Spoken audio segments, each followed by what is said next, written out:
कई सारे कॉलेजेस में है, बहुत सारे कॉलेज में है। क्या लॉ? मुझे नहीं पता। हाँ, अब हमें करना है मेडिवियल में, है ना। आपको पता है कि अरब में सिंध का अरब का सिंध में इन्वेजन कब हुआ था? मारूंगे थप्पड़ में पे घुमा के।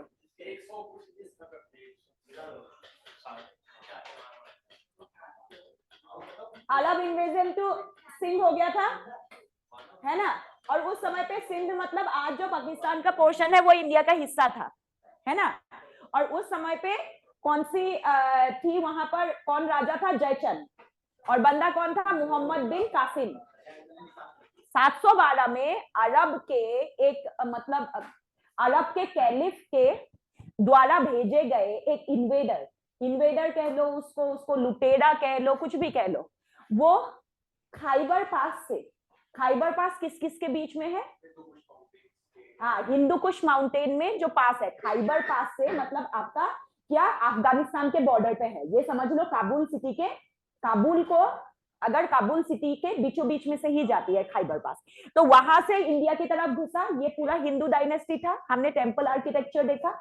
इसके बाद जब वो इंडिया की तरफ घुसा तो सबसे पहला इन्वेजन, मतलब जो इस तरीके से पहले तो घुसते थे, बिजनेस करते थे, चले जाते थे, लड़ाइयां नहीं करते थे, क्योंकि काफी पावरफुल डायनेस्टीज हुआ करता था हिंदुओं का। लेकिन 712 में मोहम्मद बिन कासिम ने भारत के ऊपर हमला किया। मोहम्मद बिन कासिम से पहले भी हमला हुआ है, ऐसा नहीं है नहीं हुआ है, लेकिन जो आपके कन्नौज के राजा थे वो काफी, कन्नौज था काफी पावरफुल एक डायनेस्टी हुआ करता था, वो बहुत आराम से हरा देते थे। ठीक है, तो मोहम्मद बिन कासिम के आक्रमण के बाद, ठीक है, ऐसा नहीं है मोहम्मद बिन कासिम ने आक्रमण किया और उसी आक्रमण में या उसी इन्वेजन में भारत हार गया, ऐसा नहीं है। लेकिन मोहम्मद बिन कासिम के बाद लगातार 100 साल बाद दूसरा इन्वेजन देखा गया, 200 साल बाद तीसरा इन्वेजन देखा गया, और ये समय था 700 से लेके आपके लगा लो 1000 तक। ठीक है, मतलब लगभग 300 साल था, छोटे छोटे आक्रमण होते रहे, और अब आया 1000 एडी। ठीक है, 1000 एडी में कौन आया? देखो, जब सब गलत, बैक टू बैक ये लड़का गलत ही बताएगा। ठीक है, अब क्या हुआ कि गजनी के शासक का भाई, ठीक है, मोहम्मद या महमूद, कुतुबुद्दीन नहीं, महमूद गजनवी, ठीक है, भारत की तरफ आया और यहाँ के रूलर्स को हरा दिया। ठीक है, यहाँ एक ये जो है ना एकदम यू टर्न मान लो, यहाँ से इतना फर्क नहीं पड़ा। ठीक है, ये आक्रमण चलता रहा, छोटा मोटा आक्रमण में जो हाथ लगा माल लूट लिया, उससे कोई फर्क नहीं पड़ा। लेकिन फर्क कहाँ पड़ता है? फर्क पड़ता है यहाँ पर। ठीक है, अब यहाँ पर फर्क कैसे पड़ा? देखो, यहाँ पर ऐसे पड़ा कि वो भारत के एकदम इंटीरियर पार्ट तक अंदर आए। साल में एक बार मॉनसून से पहले आता था, कसम खा रखी थी भारत को लूटूंगा जरूर। वो एक लुटेरा था। We can not say that. देखो, अगर उसके साथ के रूलर्स के किताब जो राइटर्स लेके आया था, जैसे इब्न बतूता वगैरह, इनकी किताब पढ़ोगे तो वो तो कहेंगे जैसे हम लोग इंद्र को कहते हैं। ठीक है, हमारे नजरों में, आर्यनों के नजरों में इंद्र का जो स्थान है, ठीक है, उसके साथ के जो राइटर्स है उन्होंने भी उनको ऐसे ही महिमा मंडित किया कि ऐसे आया, भारत के राजाओं को ऐसे लूटा, भारत के मंदिरों को ऐसे लूटा, ऐसे किया, और यहाँ पर सिविलाइजेशन नहीं थी, और ये था वो था। अपार्ट फ्रॉम दैट अगर हम देखें, इसका मेन मकसद था पैसा लूटना, क्योंकि ये एरिया था, अगर मेरी भाषा में, भूखा नंगा। कैसे? देखो, ईरान, इराक, तुर्की, ये जो पूरा बेल्ट है, उस समय पे पेट्रोल तो डिस्कवर हुआ नहीं था, कोयला डिस्कवर नहीं था, तो क्या था इनके पास? कुछ नहीं, कोयला। तो घोड़े ही थे बस, घोड़े के बलबूते पूरा इकोनॉमी नहीं चलता है ना। ठीक है, तो इनको ऐसी जगहों की हमेशा तलाश थी जहां से इनको मतलब बल्क में सोना मिल जाए। तो महमूद गजनी ने अपने पावर को कंसोलिडेट किया और यहाँ के बहुत बड़े डायनेस्टीज को टारगेट नहीं बनाया। ठीक है, बहुत बड़े जो रूलर थे, प्रतापी रूलर थे, उनको कभी उन्होंने टारगेट नहीं बनाया। वो पूरा टारगेट बना के, जैसे हमारे होते हैं ना एनएसजी के कमांडो पूरा ब्लूप्रिंट बनाते हैं, उसके बाद आक्रमण करते हैं। वो भी पूरा 1 साल लगाता था, अपने खबरी लालों को भारत में मतलब जगह जगह फैला रखा था। और वहां से इसको पता चलता था कि कौन सा रूलर बहुत कमजोर है, किसकी सेना बहुत कमजोर है, और फिर पूरा ब्लूप्रिंट बना के उसकी एरिया में घुसता था और उसकी एरिया के मंदिरें लूटता था और हाथों हाथ भाग जाता था। साल में 1 बार आता था। इसने भारत में 17 बार आक्रमण किए, और इस क्रम में अभी तक देखो भारत में इस्लामीकृत नहीं हुआ है। ठीक है, मतलब प्रभाव तो पड़ गया है इस्लाम का, लोगों को मतलब लोग जानने लगे हैं इस्लाम एक धर्म है, लेकिन इस्लामीकृत नहीं।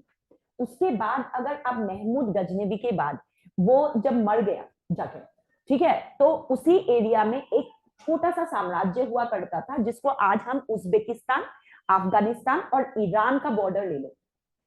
ठीक है, जहां अफगानिस्तान ईरान से लगता है और ऊपर उज्बेकिस्तान से भी एक पोर्शन टच होता है उसका। उस एरिया में एक छोटा सा साम्राज्य हुआ करता था जिसका नाम था गौड़। पहले ये बुद्धिस्ट साम्राज्य था, लेकिन गजनवी जब यहाँ पर आता था वो जोर जबरदस्ती उसको इस्लामीकृत कर दिया।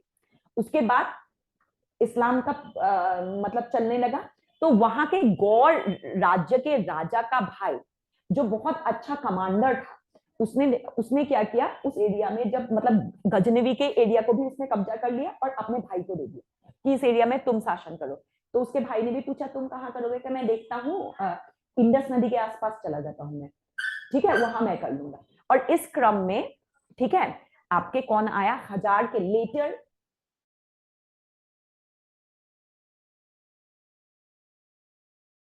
वो रुका, और भारत में जब वो रुक के यहाँ पर रूल करने लगा, तब इस्लाम का प्रभाव भारत में पड़ने लगा। ठीक है, तब कुछ लोगों ने इस्लाम से, जैसे lower section of the society हिंदुओं का, प्रभावित होके कि वहां पर कास्टिज्म नहीं है, इनिशियली वहां कास्टिज्म वगैरह नहीं था, खर्चा कम था इस्लाम में। ठीक है, अब ऐसे भी आज भी देखोगे तो इस्लाम में खर्चा कम है हमारे मुकाबले।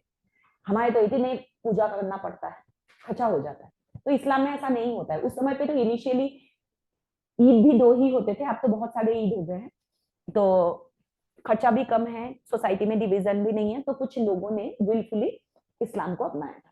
बट लेटर पीरियड में अगर आप देखोगे तो मुस्लिम शासकों ने जबरदस्ती, कहां तक, मतलब लास्ट तक कुछ कुछ शासकों ने, मैं इंक्लूडिंग सभी मुगल नहीं कह रही हूँ, बट कुछ शासक थे जिन्होंने जबरदस्ती कन्वर्जन नहीं किया है, बट मोस्ट ऑफ द जो मेडिवियल पीरियड के इंडिया के शासक थे, उन्होंने जबरदस्त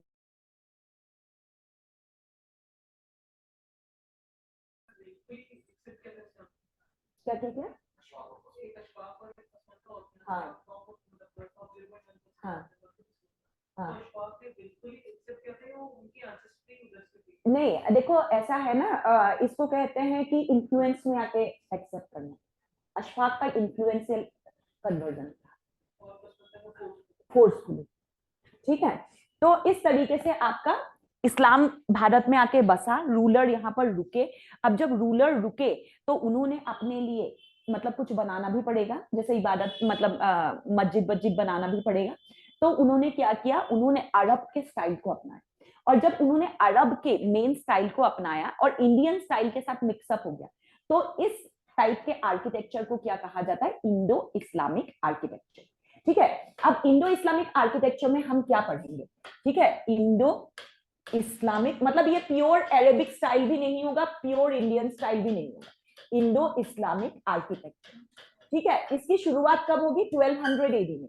कारण क्या है, देखो इतने तक तो लोग बस के नहीं रूल किया ना, जो आया लूट के चला गया उसका कितना प्रभाव पड़ेगा, थोड़ा सा, लेकिन जो आके बस गया, अब अरब के रूलर आके यहाँ बस गए, यहाँ की लड़कियों से शादी कर ली, ठीक है, बच्चे यहाँ पैदा हो रहे, मस्जिद भी यहाँ चाहिए, उनको रहन सहन भी यहाँ हो गया, तब जाके आर्किटेक्चर में प्रभाव पड़ेगा ना, अपने लिए महलें बनवाई तब जाके। तो ये कौन सा होगा, 1200 एडी इनिशियल, मतलब 1156 के बाद। ठीक है, 1156 के बाद इसका प्रभाव देखने को मिलेगा। तो इसकी स्टार्टिंग अगर आपसे पूछे, स्टार्टिंग पूछे तो क्या लिखेंगे, 12th सेंचुरी एडी में, है ना, इसकी स्टार्टिंग हो गई। अब इसकी कुछ विशेषताएं हैं। ठीक है, ये जो इंडो इस्लामिक आर्किटेक्चर है, इसको इंडो सेरेनिक आर्किटेक्चर भी कहा जाता है। इसका दूसरा नाम क्या है, हाथ चलते रहे सबका, अलग टाइम नहीं दूंगी, सेरेसेनिक, सैनिक आर्किटेक्चर।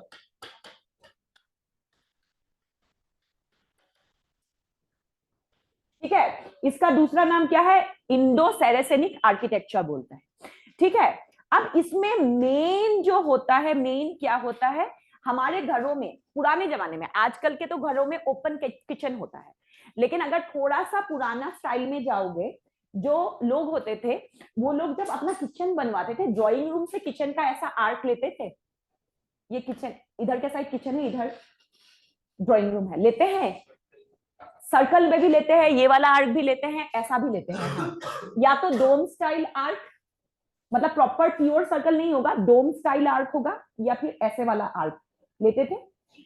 ये जो स्टाइल है ये इस्लामिक है।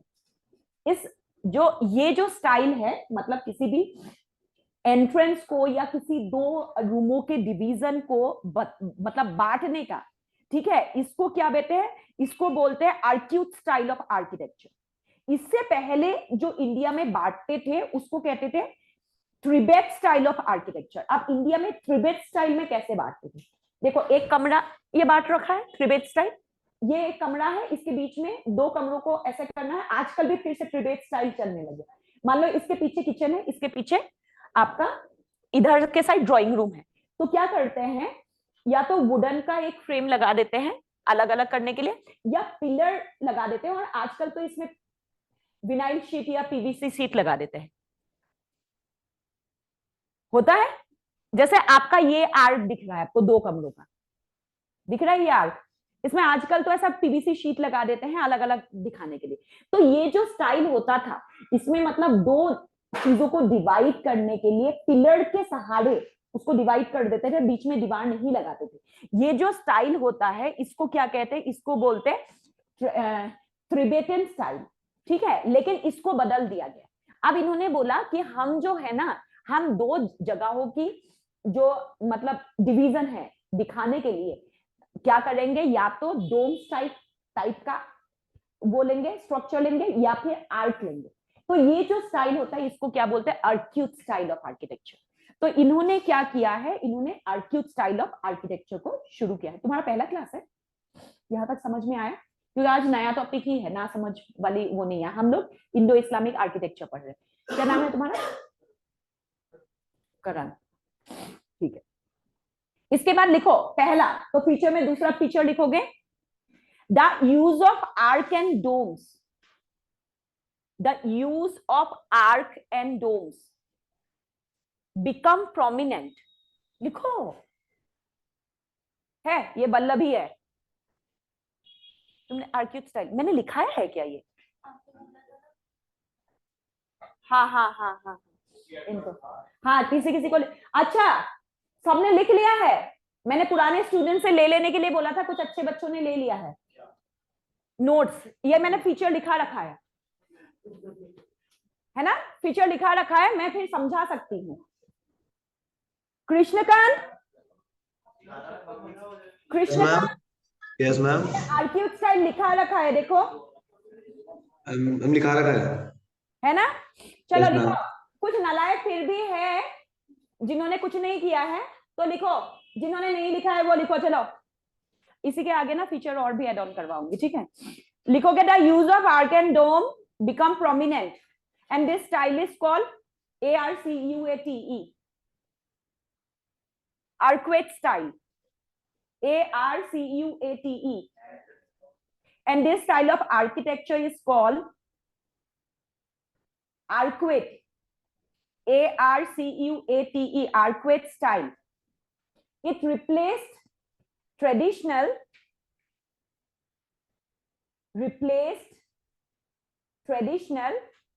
Tribate style, ARQUATE। ये वो होनहार व्यक्ति है जिसको मैं इस क्लास में पेंशन देने वाली हूँ, ठीक है। पेंशन ऑफ कर देंगे हम इसको। पेंशन ऑफ मतलब सिर्फ 100 पीस के लिए लगाया जाता है। डिफेंस में कोई भी चीज अगर कोई वो है, मान लो कोई एक जहाज है, उसको पेंशन ऑफ कर दिया, इसका मतलब क्या है? वो अब युद्ध के मैदान पे नहीं है। बहुत टाइम हो गया ना इसका, तो इसको पेंशन ऑफ करने वाली हूँ। और इसको आर्क्यूएट की स्पेलिंग नहीं आ रही, बेइज्जती कर दी हूँ तेरी, समझ में नहीं आ रही है तो ARCUATE, arcuate style, replace traditional Trabeat style, TRABEAT, BEAT, Trabeat style, पहला। ठीक है, अब देखो दिमाग में सब अपने अपने दिमाग में कोई इस्लामिक एक ढांचा ले आओ, ले आए, सबके दिमाग में ढांचा आ गया, बिल्डिंग आ गया, मौसमी चटर्जी के मन में नहीं आया, आ गया, कुछ भी ले आओ। अब क्या होता है, जब देखो सब आपको मिलेगा, सबसे पहले कैसा होता है,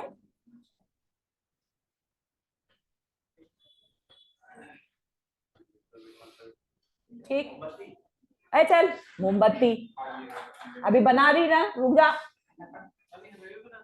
हाँ, क्यों हाथ नहीं चलाओगे?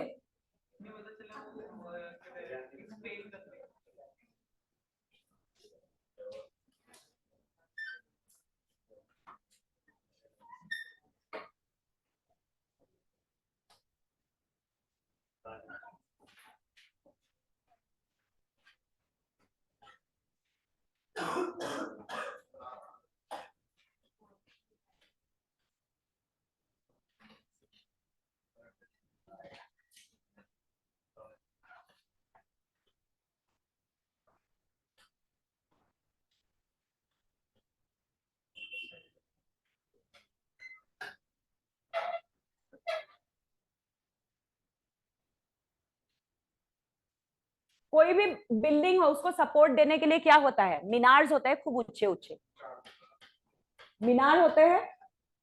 ठीक, यहां पर दिख रहा है आपको आर्क्वेट स्टाइल, दिख रहा है ना? जो दरवाजा होता है, कोई भी मस्जिद का दरवाजा याद करो जरा, वो स्क्वायर होता ही नहीं है। ठीक है, बाहर से देखना चाहिए ना, सिर्फ एक ही काम नहीं होता जीवन में कि लड़कियां तारो, अगल बगल के बिल्डिंगें तार लिया करो। ठीक है, तो ये क्या है,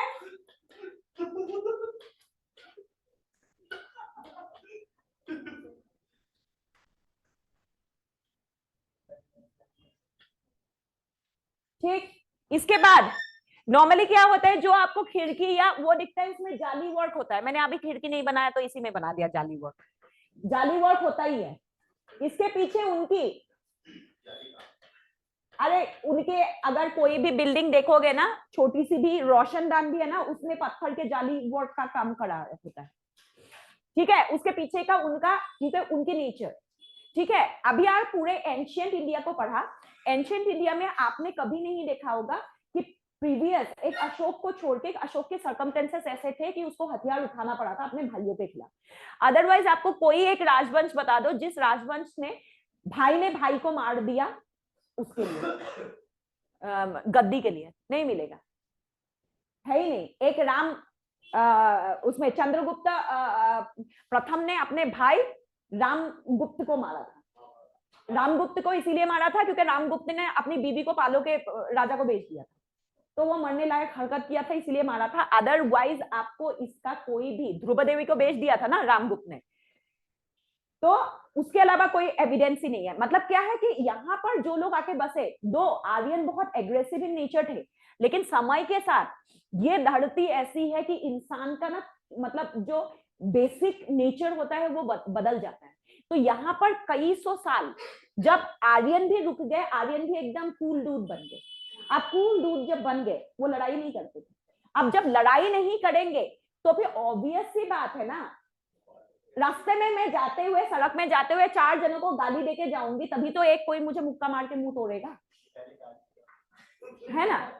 तभी तो मारेगा। अब मैं किसी को गाली देती ही नहीं, मैं जिसको भी, मुझे जो भी मिलता है मैं नमस्ते करके हंसते हुए निकलती। कौन पागल होगा जो मुझे आके मुक्का मारेगा, है कि नहीं? तो इंडियन लोगों का नेचर क्या था, ग्रीटिंग वाला नेचर। ठीक है, तो ऐसे में क्या था, यहाँ पर बहुत ज्यादा मतलब वो नहीं था, जानी दुश्मनी नहीं थी। ठीक है, दूसरा रिसोर्सेस इतना ज्यादा है यहाँ पर, मतलब लोगों के पास इतना पैसा था, खेती इतना अच्छा होता था कि अपना ही संभाला पैसा नहीं जाता तो दूसरों का पैसा कौन ही चुराएगा। तो चोरी डकैती ये सब नहीं होता था। तो ऐसे में खिड़कियां खुली होती थी, कोई दिक्कत नहीं, खिड़की बना रहे खुला छोड़ो, कोई दिक्कत नहीं, कोई आके तुम्हारे यहाँ पर चुराने नहीं आएगा। ठीक है, थोड़ा जब वैदिक संस्कृति और डेवलप हुआ तो वेदों के बाद डेवलप हुआ था फिलोसफी। अब इंडिया के उस समय के लोग फिलोसॉफिकल इन नेचर थे। अरे अपनी बीबी होते हुए दूसरों की बीबी पे कोई नजर नहीं डालता था, तो वुमेन सिक्योरिटी का भी कोई क्राइसिस नहीं था। वुमेन भी काफी सिक्योर थे उस समय पे, और वुमेन तो अच्छे खासे दबदबे वाले पोस्ट पे होते थे। तो ऐसे में वुमेन सिक्योरिटी का भी कोई इशू नहीं था। तो क्या है, घर में सिक्योरिटी किसके लिए किया जाता है, बच्चे या औरतों के लिए नॉर्मली। अब देखो, तुम जैसे अगर 4 सांड मिलके एक घर बनाए, ठीक है, तो तुम्हें जरूरत है, तुम तो रात को दरवाजा खोल के सो जाओगे। तुम्हें कौन उठा के लेके जाएगा, जो उठा के लेके जाएगा वो फिर सही सलामत तुम्हें वापस करेगा, तो अपने घर जा। तुझे झेलना इतना मुश्किल है कि नहीं। तो ऐसे में सिक्योरिटी जो है, सिक्योरिटी किसके लिए चाहिए, वुमेन या बच्चों के लिए। तो क्योंकि इंडिया के मतलब जो सनातनी लोग थे या बेसिक लोग थे, उनके नेचर इतना कूल था, उनके बिहेवियर इतना अच्छा था कि उनकी जो खिड़कियां होती थी उसमें कोई मतलब एज सिक्योरिटी के लिए ग्रिल रॉड इसका प्रयोग नहीं।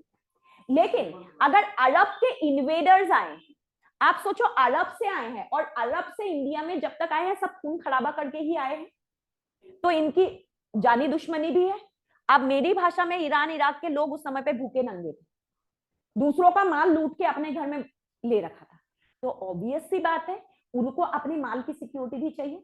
और प्लस इस्लाम में फ्रॉम इनिशियल कहीं ना कहीं अगर आप देखोगे तो वुमेन स्टेटस थोड़ा सा मतलब ये इट्स कंट्रोवर्शियल टॉपिक। आप अगर एक प्रॉपर इस्लाम में इंसान को बोलोगे उसको बुरा लगेगा, बट मन के किसी एक कोने से वो भी एक्सेप्ट करेगा कि हाँ, जो मतलब वुमेन का दबदबा इंडियन हिस्ट्री में एंशियंट में है वो इस्लामिक हिस्ट्री में नहीं है, वो तो मानना ही पड़ेगा। ठीक है, तो ऐसे में क्या है, वुमेन की भी सिक्योरिटी एक मेजर क्राइसिस है। तो उन्होंने अपनी जो घरों के दीवारों की जो मतलब वो होता था रोशनदान या फिर आप ये कह लो विंडो, उसमें ना जाली वर्क करवा देते थे, मतलब पत्थर से ही जाली बना देते थे। और बहुत प्रोमिनेंटली एक फीचर देखने को मिलता है जो एंशिएंट इंडिया के आर्किटेक्चर में नहीं देखने को मिलता है। अब आजकल के लोग हैं, अब बड़े बड़े कांच के ग्लास बनाते हैं और उसमें कोई प्रोटेक्शन नहीं देते, खा लेते हैं प्रोटेक्शन, क्योंकि पता है मेरे घर में ऐसा कुछ है ही नहीं तो जो तू चुरा के लेके जाएगा। तो दिक्कत क्या है, कांच के उसमें ही काम चल जाएगा। मैं लड़ाई करूंगा नहीं, तू आ घुस और ले जा, तुझे मिलता है तो मेरे घर से चुरा के ले जा। ठीक है, तो वही नेचर इंडियन लोगों का, ठीक है, कि मेरे घर में जितना है, अरे तेरे घर में तो मुझसे ज्यादा है। तो अपने पास जो चीज होती है इंसान को उसका कोई वो नहीं होता है, लालच होता ही नहीं है। ठीक है, तू प्रॉपर इस्लामिक वाला ही बात करता है। ठीक है, तो ऐसे में क्या है, जाली वर्क देखने को मिला। अब देखो उन्होंने ना दीवारों में कार्विंग नहीं करना जाना, उन्होंने ईंटों का प्रयोग किया, क्योंकि देखो उसका बेसिक इकोनॉमिकल हिस्ट्री देखना पड़ेगा। वो कहां से आए थे, ईरान इराक वाले क्षेत्र से। अब उनका पैसे में वो बहुत डेवलप लोग थे कि नहीं थे, नहीं थे, पैसों में डेवलप लोग नहीं थे। अगर डेवलप होते तो अफ्रीका में जाके क्यों मतलब आक्रमण करते, इंडिया में क्यों करते, क्योंकि उनको खाने के लाले थे, मेरी भाषा में। अब उसको तुम अपनी भाषा में अच्छे से लिखोगे। अब जब खाने के लाले थे, जिस इंसान को गरीबी पता है वो इंसान चाह के भी मतलब 10,000 की ना पूमा के जूते नहीं पहनेगा, वो कहेगा यार 200 रुपए का ही पहन लेता। ठीक है, बाकी जो है 9,800 रुपए बचाऊंगा, ठीक है, यही बोलेगा।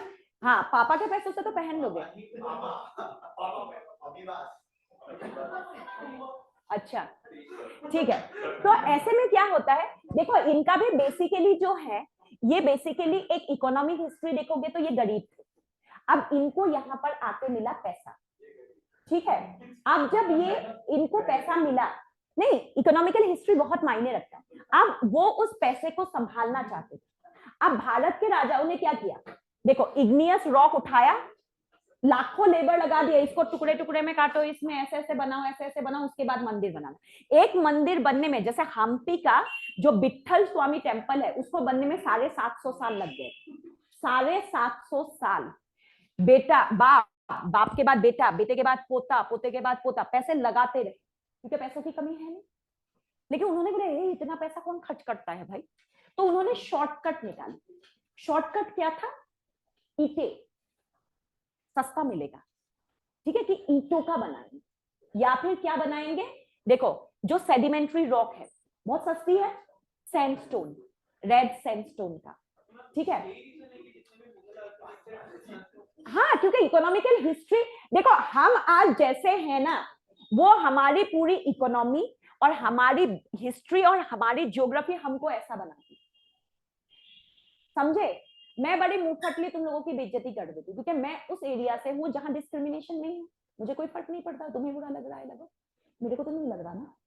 तो लेकिन क्योंकि जियोग्राफी का फर्क पड़ता है चीजों में, लेकिन अगर मैं आज वही मध्य प्रदेश की होती तो शायद मुझे तुमको इस तरीके से बोलने में बुरा लगता, क्योंकि क्यों, हिस्ट्री मायने रखती है, उस एरिया में वुमन की स्टेटस मायने रखती है, उस एरिया में वुमन को कितने बोलने दिया जाता है वो मायने रखता है। तो जो भी है वो एक इंसान की पर्सनैलिटी, उसकी बेसिक बैकग्राउंड, उसके पास कितना पैसा था या है, और साथ में उसकी जियोग्राफिकल कंडीशन कैसी है, उसके ऊपर ही डिपेंड करता है, ठीक है, उसके ऊपर ही डिपेंड करता है। वो देख कॉलर वाला सुनकर मैं बहुत अच्छा हूँ, बढ़िया बंदा हूँ, ठीक है।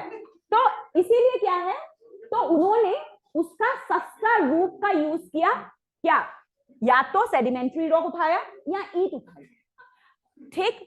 उसके बाद क्या किया, अब दीवारें तो बना दी लेकिन मजा नहीं आ रहा, क्योंकि एज कंपेयर टू, तुम एक सोचो, एक बड़े पहाड़ को गुफा में खोद के उसके अंदर मूर्तियां बना के जितना सुंदर दिखेगा, उन्होंने देखा हमारी बिल्डिंग तो सुंदर दिख नहीं रही, कट टेक्निक निकाला, लोहे के रॉड को, मतलब आपने इस तरीके से दीवारों में सजाने के लिए क्या किया, फ्रेम बनाया लोहे से, इस लोहे के फ्रेम को क्या किया, लोहे से ही मतलब इस तरीके से कुछ आर्किटेक्चर बना दिया, ठीक है, ऐसे आर्किटेक्चर, हाँ पेट्राडुरा, ऐसे आर्किटेक्चर बना दिया।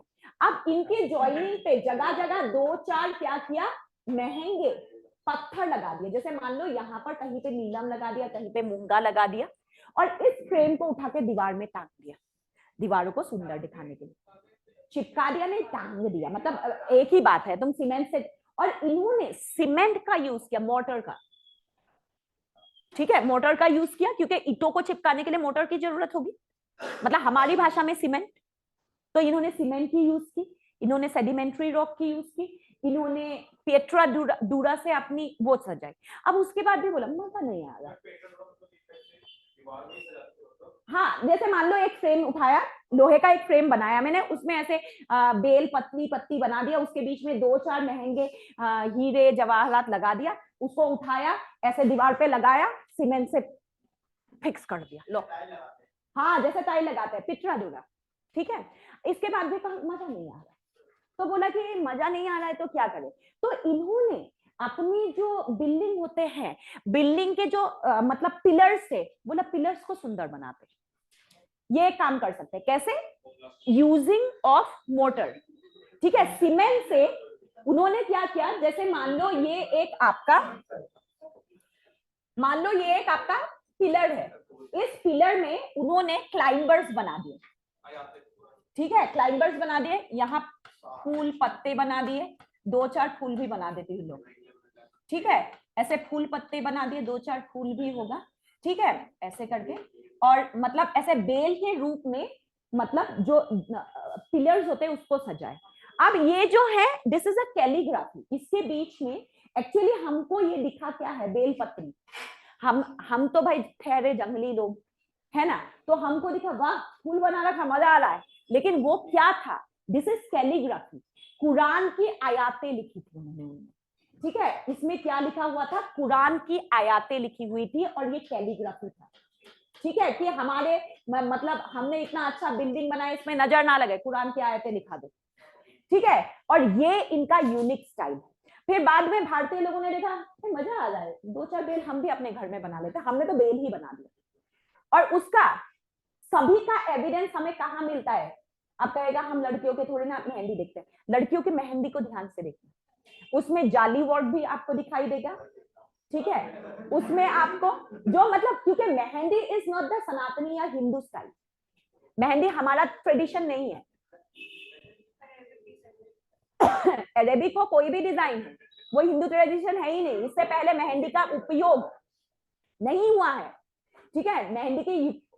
मेहंदी नहीं, हमारे जो होता था हल्दी वाला रस्म होता था, जिसके बारे में आपको पुरानी वैदिक लिटरेचर की किताबों में मिलेगा, लेकिन मेहंदी का कोई जिक्र नहीं है, ठीक है। तो अब मेहंदी में देखना, ऐसे मेहंदी हाथ में बनाते हैं ना, ऐसे ऐसे कर लेंगे, उसमें ऐसे जाली जाली बना देंगे, फिर जाली जाली में टिकरा दुरा भी बना देंगे, यहाँ पर भर दिया, यहाँ भर दिया, भरते हैं नहीं भरते, सब बना देते हैं, ऐसे बना दिया, फिर ऐसे बेल पत्री भी बना दी, ऐसे ऐसे ऐसे ऐसे ऐसे फूल भी बना दिए, ऐसे भी फूल बना दिए, है ना। तो ये जो है, ये कल्चर जो है, इसको क्या बोलते हैं आपके, इसको इंडो इस्लामिक या इंडो सैरेनिक स्टाइल। आ गया, पूरी फीचर्स आ गया समझ में, क्या डिफरेंट होगा इंडिया से, इंडियन आर्किटेक्चर से, आ गया समझ में। करण के बगल वाली, हाँ चलो बताओ, फटाफट बताओ खड़े होके, क्या क्या मैंने बताया। अरे टिकरा दुरा होगा, फिर जाली वर्क होगा, फिर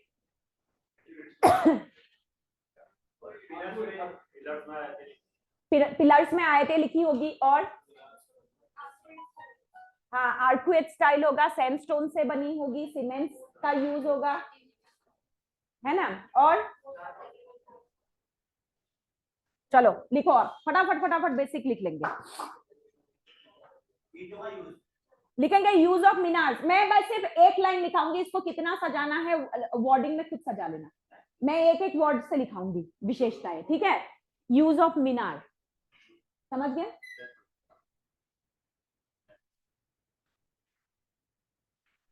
mortar was used as a cementing agent, mortar, mortar, mortar was used as a cementing agent.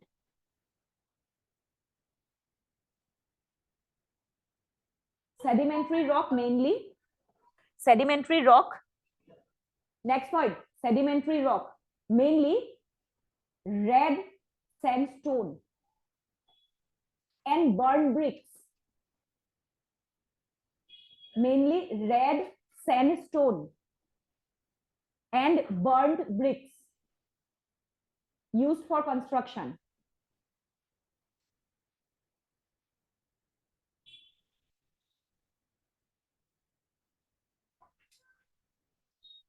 The entry gate constructed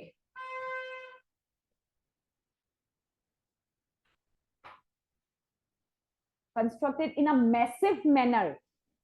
उनका एंट्री गेट बहुत शाहनशाहों वाले होते हैं, और हमारा एंट्री गेट छोटा देते थे। एग्जैक्टली देखो, उनका जो मतलब एंट्री होता था ना, उनको ऐसा लगता था पूरा तो बिल्डिंग नॉर्मल है, तो हम दरवाजे को बहुत बड़ा करें, ठीक है। उनकी ह्यूज दरवाजा एकदम ऊपर तक, मतलब एकदम छत तक दरवाजा लेने का प्रोविजन। लेकिन हिंदुओं में, आर्किटेक्चर में या हिंदू महलों में देखोगे तो आपको एंट्री बहुत छोटी देखने को मिलेगी। इससे ये होता है कि हमें हमेशा, हम चाहे कोई भी, क्योंकि वेदांग ये कहता है ना, हम कुछ भी कर ले, but we can not be the sole participants of परमात्मा। हम कुछ भी उखाड़ ले, लेकिन हम परमात्मा नहीं बन सकते, हमारे अंदर उतनी एनर्जी है ही नहीं कि हम यूनिवर्स चला पाए। तो उसमें ईगो ना आए, इसीलिए क्या है, राजा भी झुक के निकलेगा। जो इंसान झुकता है उसका ईगो नहीं होता। तो हमारी जो आपको दरवाजे की लेंथ दिखेगी, छोटी छोटी दरवाजे दिखेंगे, एंट्री गेट काफी छोटी रखी जाती थी, जिससे इंसान की अहंकार मतलब कंट्रोल में रहे। अब उनकी जो थी वो कहते थे हमने इतना मतलब दूसरों के देश पे आके उखाड़ दिया, तो वी शुड बी लाइक, मतलब एकदम बढ़िया वाला बंदा, विद्युत जांगवाल टाइप्स, है ना। तो उन्होंने, उनका जो मतलब एंट्री होता था गेट का, बहुत डेकोरेटिव और बहुत मैसिव और बहुत इलाबोरेटेड, भव्य होता था, शानदार, ठीक है। इसके बाद नेक्स्ट लिखेंगे, they avoid the use of human and animal figures. They avoid the use of human and animal figure. लेकिन यहां एक एक्सेप्शन है, जो मुझे एक्सेप्शन बताएगा तेजेश्वर बताएगा, वो मुंह मांगा इनाम भी पा सकता है। Terms and condition apply. हाँ तो वो ऑनलाइन मुंह से मांगेगा। ठीक है तेजेश्वर, यहां एक एक्सेप्शन है, एक्सेप्शन ढूंढ के बताओ।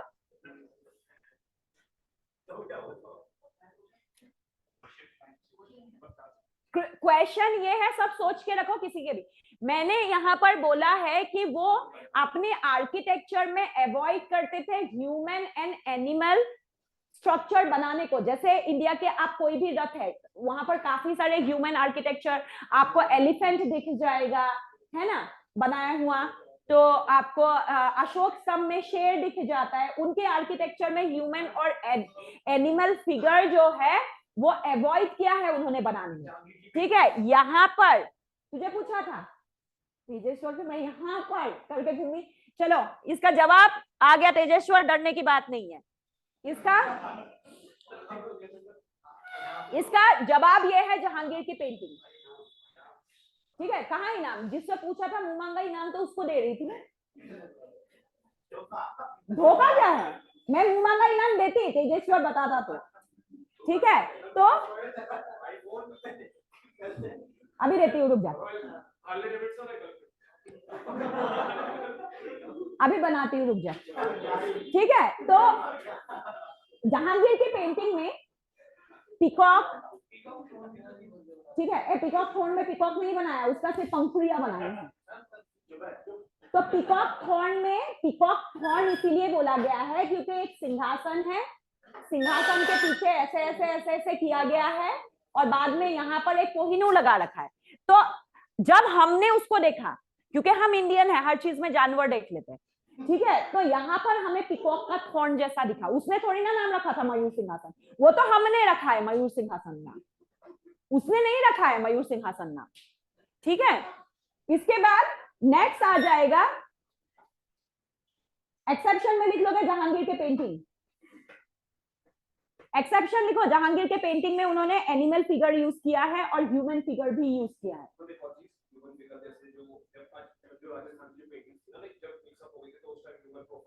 हाँ वो हम लोग पेंटिंग में दूसरे सेक्शन में पढ़ते हैं, मतलब वो इंडो इस्लामिक स्टाइल नहीं रहा जहांगीर पेंटिंग। हाँ, इसके बाद नेक्स्ट लिखोगे use of calligraphy for decoration. Use of calligraphy for decoration, जो कुरान की आयतें लिखी उन्होंने, use of calligraphy for decoration.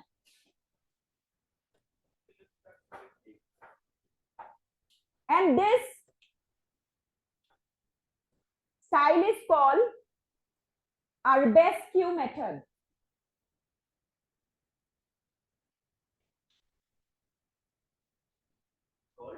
Arabesque.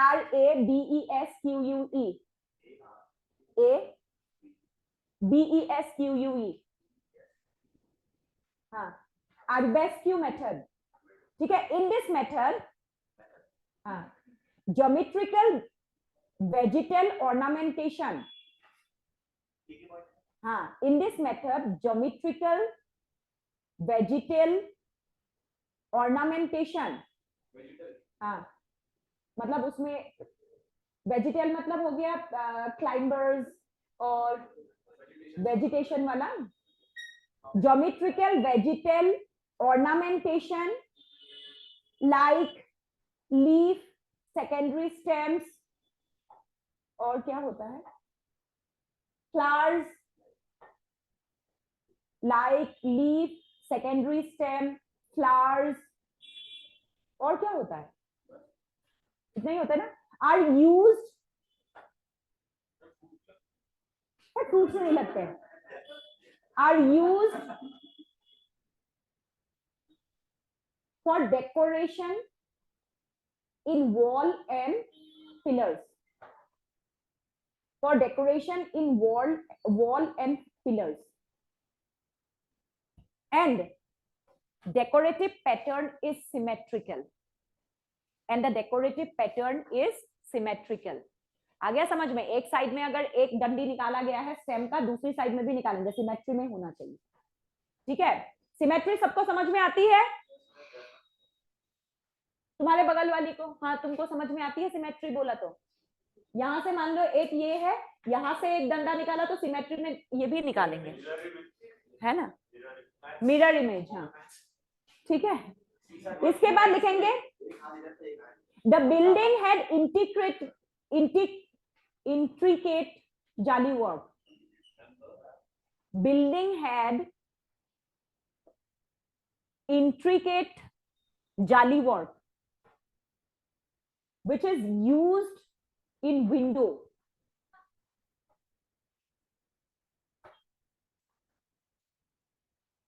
आप देखो ये थे प्यासे लोग। मैम लास्ट वर्ड क्या था? बिंदु? हाँ, which is used in windows, ये थे विंडो। प्यासे लोग। ईरान इराक में पानी बोलोगे ना सबसे महंगी चीज है आज भी, एग्जैक्टली पानी बहुत महंगा है। आप देखो ये जब इंडिया आए उनको बड़ा मजा आया, उन्होंने बोला अरे बाबा यहाँ तो गली गली पानी है, ठीक है, तो उन्होंने बोला कि आप जब इतना बना ही रहे हैं, जब गार्डन बनाएंगे ना तो पानी जरूर रखेंगे, क्योंकि उनके लिए सबसे, हम क्या करेंगे, मौसमी चटर्जी तू गार्डन बनाएगा तो उसमें क्या महंगी चीज रखेगा? यार तो सस्ती आती है यार, फाउंटेन रखेगा, फाउंटेन तो मुसलमानों ने रखा था, इन्होंने तो क्या रखेगा महंगा चीज? अच्छा तुम घर बनाओगे तो सबको रहता है ना कि घर में ये लग्जरी आइटम होनी चाहिए, जकूजी नहीं रखेगा, स्विमिंग पूल नहीं रखेगा, अरे और तेरे घर में होम थिएटर भी नहीं होंगे? वो तो होंगे, मैं तो मूवी देखूंगा। तो हर किसी की चाहत होती है, हम भी घर बनाएंगे तो हमारी भी अपनी चाहत होती है कि मेरे घर में ये चीज होनी चाहिए, है ना? हाँ मूवी थिएटर वही होम थिएटर, ठीक है, सबका होता है, इनका भी होगा। अब इनको उस समय पे तो जकूजी या फिर वो नहीं मिला, उनको होम थिएटर नहीं है, ठीक है, तो उन्होंने क्या किया, पानी के स्रोतों को नाली बना के गार्डन के अंदर लेके आए, वहां पर फिर उन्होंने फाउंटेन लगाया क्योंकि उनको पानी देख के बड़ी खुशी मिलती थी, ठीक है। तो उनके गार्डन में एक मतलब बहुत महंगी आइटम क्या होता था, फाउंटेन, ठीक है। और इंडियन कहते थे हैं पानी पानी कर दिया, सब है पानी कर दिया यार, यहाँ नाली खोद दी, बताओ, क्योंकि हम तो पानी से परेशान थे, हर मॉनसून इतना पानी आता है कि हम दुखी हो जाते हैं, ठीक है। तो हमारे जितने भी वो है, अच्छा उन्होंने क्या किया, देखो जब घर बनाया, घर में, भारत अगर ऐसा देखोगे, भारत में कहीं पे भी चले जाओ जंगल में फूल खिले हुए दिख जाते हैं, हाँ फूल खिले हैं, गुलशन गुलशन, पहाड़ की घाटी में चले जाओ फूल ही फूल है। अब ये जब आए, रेतों के बीच में से निकल के आए, they were quite astonished, अरे बाबा इतने कलरफुल पत्ते भी होते हैं बता। तो उन्होंने अपने घरों को सजाने के लिए घरों के बाहर क्या लगाना शुरू किया, फूलों का गार्डन, और उसमें क्या किया उन्होंने, फूल की जो फ्लावर बेड बनाते थे, ठीक है, फ्लावर बेड बनाते थे। भारतीय लोग तो ऐसे जाते थे जंगल में, चलो भगवान जी को फूल देना है, 2-4 फूल लेके आए, घर में हो तो उखाड़ के फेंक देते थे, मच्छर आता है इससे, ठीक है। नहीं हमारा बगीचा होता था, हमारा फ्लावर गार्डन नहीं होता था, ठीक है, क्योंकि हमारे तो फ्लावर उगी जाती थी ना भाई, जो चीज अबंडेंटली मिले वो चीज का कदर इंसान नहीं करता है, तो हमारा वो ऐसा कुछ नहीं था। अब उन्होंने देखा यहाँ तो यार घास भी बड़े अच्छे हैं, घास भी लगाते हैं, थोड़ा घास लगाया, फ्लावर बेड लगाई, उसमें फाउंटेन लगाए। अच्छा देखो थे तो भूखे, तो फिर क्या हुआ, इन्होंने देखा यार फ्रूट्स भी बड़ा अच्छा है, तो कह रहे 2 काम हो जाएगा, दीवार के जस्ट बगल में ऊंची ऊंची दीवारें बनाते थे कि कोई झांक ना पाए, एक कोई हमारा सामान चुरा के ले गया तो एक इनसिक्योरिटी रहती थी, ठीक है। उसके बगल में क्या करते थे, फलों के बड़े पेड़ लगा दिए, जिससे क्या है, अगर आप मान लो बाउंड्री वॉल है, बाउंड्री वॉल के चारों तरफ बड़े बड़े फलों के पेड़ लगा दिए, तो बाहर से बंदा अंदर झांक नहीं पाएगा, एक सिक्योरिटी पर्पस हो गया, और फल लगा दिए तो फल खाओगे भी, हो गया वो पर्पस सॉल्व। फूल बहुत अच्छे लगे उनको इंडिया में आके, कहते यहाँ तो बड़ा फूल खिलता है, फूल भी लगाएंगे, तो गार्डन बना दिया, फूल लगा दिया, घास भी उनको अच्छा लगा, क्योंकि सवाना एरिया है। ऊपर चले जाओ, ऊपर उत्तराखंड के बुग्याल में चले जाओ, कितने ग्रासलैंड है, मजा आता है भद्राज में पड़े रहो, है ना, निठल्लों के बेल्लों की तरह पूरा पूरा दिन तो तुम पड़े रहते हो। तो क्या है, एकदम सॉफ्ट ग्रास है, तो उन्होंने बोला थोड़ा सा सॉफ्ट ग्रास का पैच भी लगाते हैं, तो क्या बना, लॉन बना। ठीक है, तो इस तरीके से उन्होंने अपने बिल्डिंग को चारों तरफ से बगीचों से सजाया। ठीक है, डेजर्ट, सीधा डेजर्ट, हॉट डेजर्ट, एरिड, ये पूरा एरिड क्षेत्र है। हाँ, सेंट्रल एशिया का पूरा एरिड है, पूरा सूखा एरिड है। अर्ग, जिस उसको कहते हैं, उस रेत को कहते हैं अर्ग, मतलब क्या है, रेत और कंकड़ पत्थर मिक्स होता है। ठीक है, अर्ग रेगिस्तान से है ये। ठीक है, तो लिखेंगे दे डेवलप्ड, नेक्स्ट पॉइंट में लिखोगे they develop Charbagh style of gardening. अब चारबाग स्टाइल में क्या क्या होगा सब बना देंगे, मैं लिखाऊंगी नहीं। चारबाग स्टाइल में क्या क्या होगा, देखो अब हम लोग लिखेंगे चारबाग स्टाइल, ना लिखाऊं चलेगा ना, बना दूं तो चलेगा ना। देखो ये आपका बाउंड्री वॉल हो गया, ठीक है, ये हो गया आपका मॉस्क या बिल्डिंग, ये बिल्डिंग हो गया। अब इसमें क्या करेंगे वो,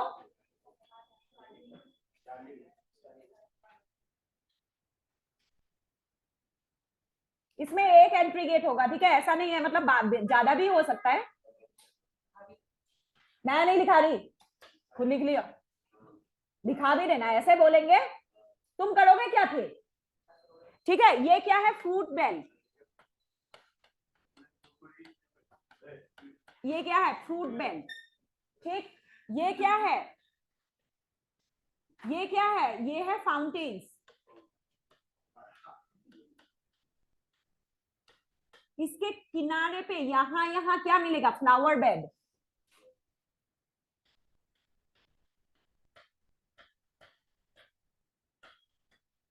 ये क्या है, लॉन, ग्रास लिख दो, पता चला लॉन टेनिस खेलने पहुंच गए, ग्रास। ठीक है, ठीक है, अब एक साइड में मैंने बना दिया, बाकी साइड में तुम बना सकते हो। ठीक है, इस तरीके का जो स्टाइल होता है गार्डनिंग का, इसको क्या कहा जाता है, चार बाग। तो बना रखा है मैंने, पहले बनवा रखा है।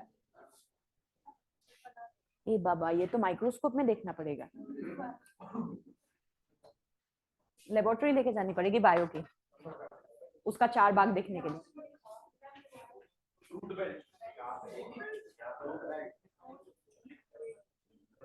अब चार बाग स्टाइल दिमाग में फिट हो गया, लॉन होगा। ठीक है, बीचों बीच में चारों तरफ, ये अगर फाउंटेन है, ये भी फाउंटेन, ये भी फाउंटेन, ये भी फाउंटेन होगा। ये मैं किसका बना रही हूँ, ये मैंने आगरा का बनाया, क्योंकि आगरा का चारों तरफ है ना, इसलिए मैंने आगरा का ही बना दिया। ठीक है, ताजमहल का, यहाँ फाउंटेन है, यहाँ फाउंटेन है, यहाँ फाउंटेन है, यहाँ फाउंटेन, फाउंटेन के अगल बगल में फूल। ठीक है, फूलों का बेल्ट है, फाउंटेन के बगल में हम ऐसे ऐसे चल के जाते हैं, ऐसे फोटो भी खिंचवाते हैं, और उसके बगल में फूल है, और उसके नेक्स्ट क्या है, यहाँ पर ग्रास होता है, यहाँ पर 2-3 बेंचेस लगा रखे हैं, और जहां पर ऐसे बैठ के ऐसे करके औरतें फोटो खिंचवाती है कि देखो मैंने ऐसे ताजमहल को हाथ में पकड़ लिया, हाँ ऐसे चोटी में पकड़ लिया, तो वो है ये। ठीक है, आ गया समझ में।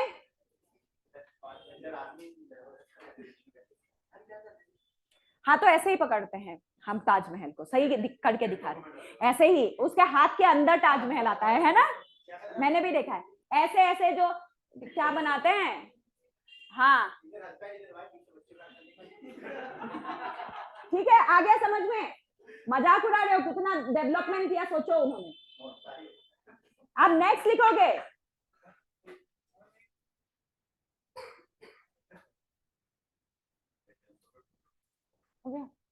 नेक्स्ट लिखोगे architecture of this time use pietra dura technique, बहुत इंपॉर्टेंट है,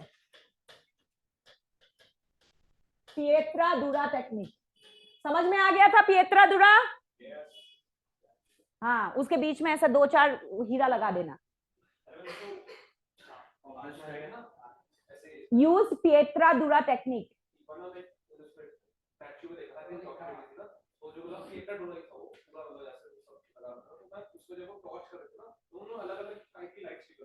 हाँ, तो उसमें लगा रखा होगा ना कोई एक पत्थर, जैसे हम लोग ना ऐसा करते हैं, अभी भी तो देखने को मिलता है हमारे घरों के मतलब पुराने वाले घरों में ना जो खिड़की होती है उसमें हम लोग ऐसे जाली वाली बना देते हैं, बस हम लोग उसमें हीरा नहीं लगाते, हमारे पास है नहीं क्योंकि, ठीक है, बाकी पियतरा दुरा ही है वो, ठीक है। लिखोगे दिस टेक्निक, इसी में लिखो this technique used for inlay of precious colored stone, inlay of precious colored stone and gems, colored stone and gems into the wall for decoration, into the wall for decoration. अगर wall में चिपका नहीं देते क्या उस frame को उठा के? देख ये मेटल फ्रेम है, पहले बनाया, मेरी बात सुन, मेटल फ्रेम है ये, इसको पहले मेटल में बनाया, इसमें ऐसे ऐसे बनाया, इसके जॉइनिंग पे हमने लगाया हीरे जवाहरात, इसको उठाया ऐसे दीवार पे चिपकाया, सीमेंट से प्लास्टर मार दी। ए बाबा वॉल में लिख, यूज कहाँ किया गया है? वॉल के डेकोरेशन के लिए यूज कहाँ किया गया? इसका वॉल डेकोरेशन के लिए यूज किया गया है ना, ठीक है। अनदर लास्ट पॉइंट लिखो, another unique feature is another unique feature is the use of foreshortening technique in the building. Foreshortening, foreshortening, foreshortening technique. अब ये क्या है?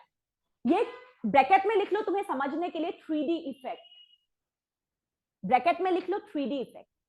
वो दीवारों में जो कैलीग्राफी या दीवारों की डेकोरेशन के लिए जो चीजें यूज करते थे, जब हम उसको देखते थे या उसमें लाइट मारो तो वो उभर के बाहर दिखाई देता था, लेकिन एक्चुअली होता नहीं था। जैसे 3D में भी होता है ना, कोई भी 3D वॉलपेपर लगा लिया, 3D वॉलपेपर लगाओ और ऐसे देखो तो ऐसा लगता है ना कि उभर के आया है वो चीज। तो वो जो टेक्निक है 3D वॉलपेपर या 3D वॉल डिजाइन का, इस टेक्निक को क्या कहा जाता है? फोरशॉर्टनिंग टेक्निक।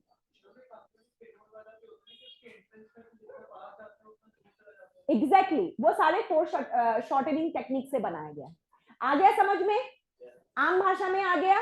फोरशॉर्टनिंग टेक्निक वो टेक्निक होता है जहां पर दीवारों में या कोई भी चीज है उसको जब हम नॉर्मली लाइट में देखते हैं वो it seems to be closer, ठीक है, वो हमें पास दिखाई देता है, लेकिन जब एक्चुअली रियल डिस्टेंस दूर होता है, मतलब उभर के आपको देखने को मिल जाता है, उस टेक्निक को क्या कहा जाता है? फोरशॉर्टनिंग टेक्निक। उन्होंने 3D इफेक्ट दिया है चीजों में, ठीक है। अब जो दरवाजे होते थे वो कैसा होता था? लिंटेल। लिंटेल का मतलब क्या होता था? देखो इसके पहले वाले फिगर में अगर हम लोग देखेंगे, मैंने दरवाजों का आर्क डोम बनाया, लेकिन जब दरवाजा खुलेगा तो ये आपका कौन सा टाइप का दिख रहा है? ऐसे रेक्टेंगल या स्क्वायर। तो ये जो आपका स्ट्रक्चर होता है जहां पर मतलब दरवाजे या एंट्री गेट ऊपर से फ्लैट होता है, सपाट होता है, उसको कहते हैं लिंटेल, ठीक है। और भारतीय आर्किटेक्चर में दरवाजे गोल भी देखने को मिला है, तो ऊपर से भी गोल काट के बना दिया, कोई इशू नहीं है। इनका स्पेसिफिकली चाहे इसकी मतलब बाहर का कैसा भी बनाया हो, दरवाजा हमेशा लिंटेल स्टाइल का बना है, ठीक है। लिखेंगे doors are always lintel, doors are always lintel, but use of arc and domes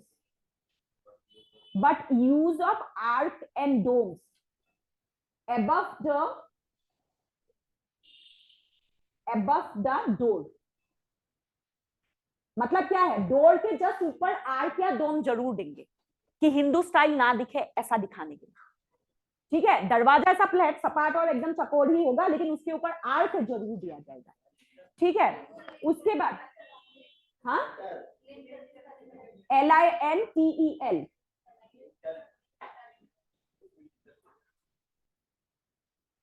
ठीक है, अब देखो इस जो आर्किटेक्चर है, अब हम इसको 3 भाग में बांट के पढ़ेंगे। कैसे कैसे पढ़ेंगे? देखो, सबसे पहले हम सल्तनत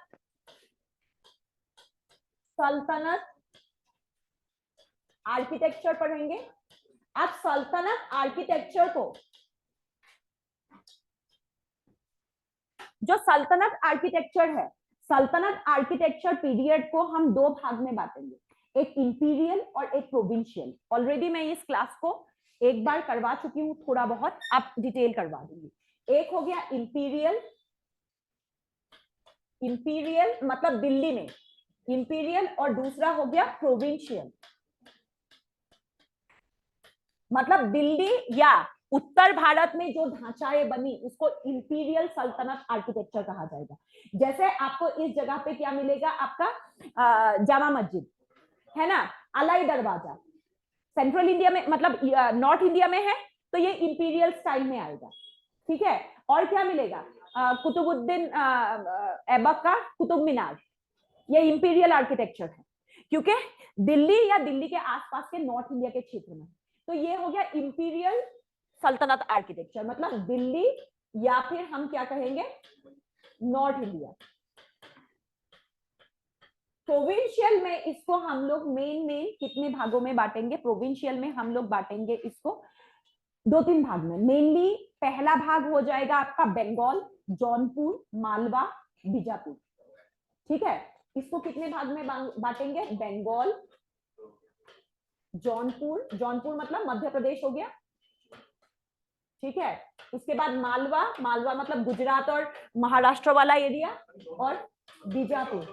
अरे यार मध्य प्रदेश से टच है ना, अरे भाई बुंदेलखंड के पास ही तो जौनपुर है, तो मध्य प्रदेश यूपी मिक्स है वहां। ठीक है, बीजापुर।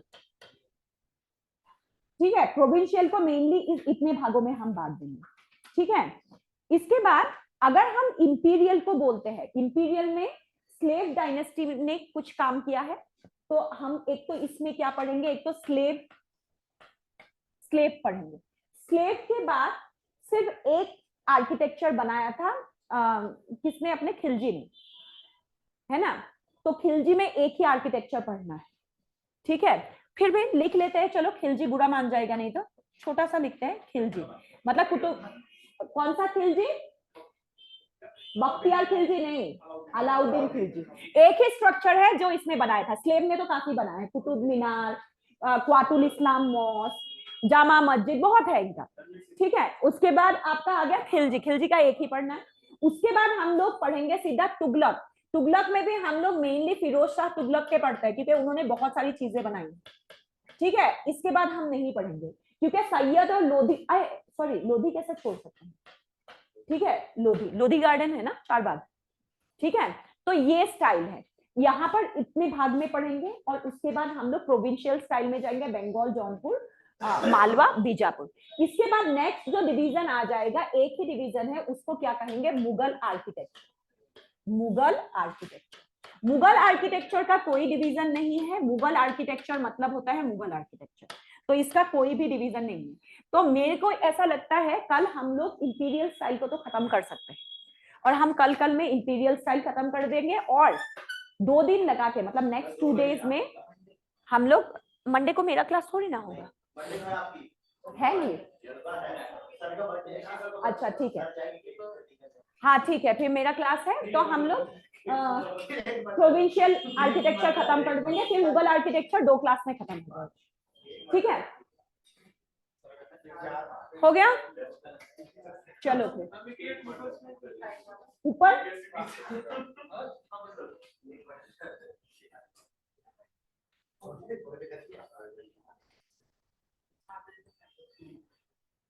7 बजे का टाइम है, और पढ़ाती हूँ, मुझे कोई दिक्कत नहीं है, मैं तो विले इंसान हूँ जिंदगी में।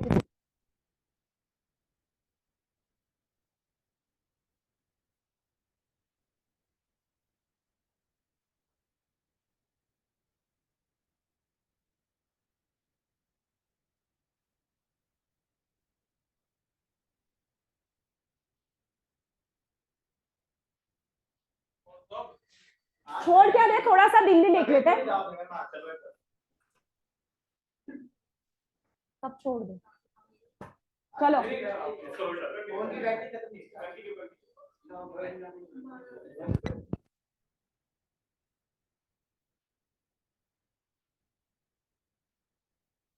मैम आपकी वॉइस आज, हाँ आज खत्म कर रहे हैं क्लास को कुछ मिनट पहले, क्योंकि इंटीरियर अगर शुरू किया तो मुझे एक ही क्लास में खत्म करना है इंटीरियर।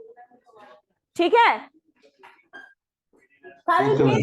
कल मेरा क्लास जल्दी है, 2 बजे से मेरी क्लास है। ठीक है, चलो।